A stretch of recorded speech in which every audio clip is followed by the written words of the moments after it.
honoured to introduce Anne-Marie Cockburn, the founder of Anyone's Child organization from the UK. Welcome.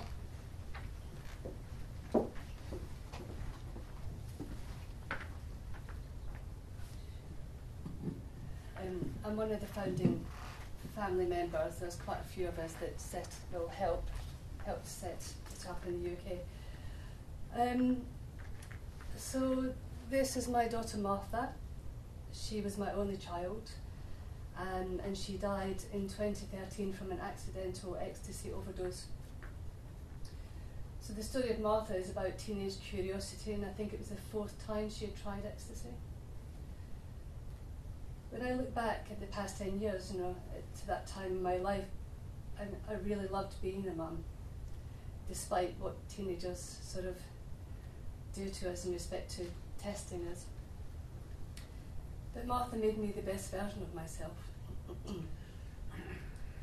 I feel very fortunate to have known her, and it was amazing watching her grow and develop into this wonderful person who was loving and curious and kind and questioning. She was not perfect, but she was my imperfect little teenager, and that was good enough for me. She had an obvious ethereal quality to her looks, with those ice blue eyes, like a husky dog. And I'd gaze at her face and she'd say, "Are you admiring your work?" And we'd laugh together. I can still hear her laugh in my distant memory, and I hold on to those memories fondly and with gratitude. After she died, I found her internet history, showing that she'd been researching on the Lancet for ways to take ecstasy safely. She was a bright girl and was trying to find good harm reduction information. But the drug she was planning to take was easier to obtain than the harm reduction information she needed that could have kept her alive. Martha was unable to make an informed decision due to our current and outdated policies. The ecstasy Martha was going to take didn't come in a box with a label showing recommended dosage. She wasn't asked for any ID, but most importantly, she wasn't advised that what she was about to take was 91% pure and enough for 5 to 10 people.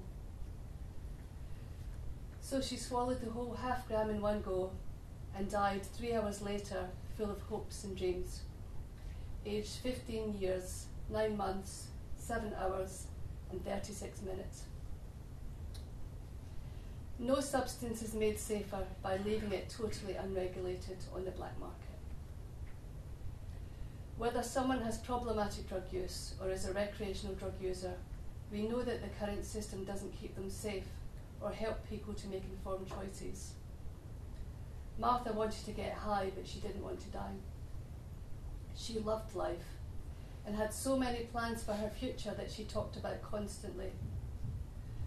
So I now lead a parallel life with the dialogue of the life I should have had with her eating away at my insides as I try hard to distract myself and stick within the life that I have.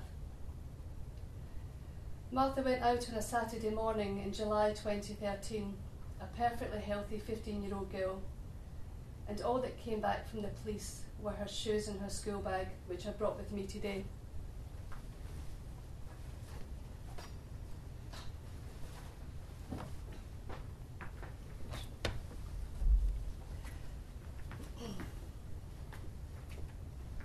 As I stand here beside my dead daughter's shoes, it is only a matter of time before another Martha is let down by inadequate and outdated policies, and another bereaved family will join me in living beyond their worst fear happening.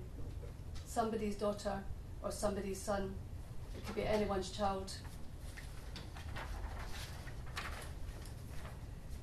We know that many governments use prohibition as a convenient way to persecute certain groups of society. By defending prohibition as their favoured business model, they're using our children as human shields. I ask myself why they're not adopting initiatives that have been effectively introduced around the world by more progressive decision makers who put well-being at the core of their thinking. All the evidence already exists. We don't need any more proof that things need to change. It is time for progressive policies. It is time to adopt best practice. our generation must solve this. We cannot pass this on to future generations to sort out. We owe it to your loved ones and to your children and your grandchildren, and we owe it to Martha.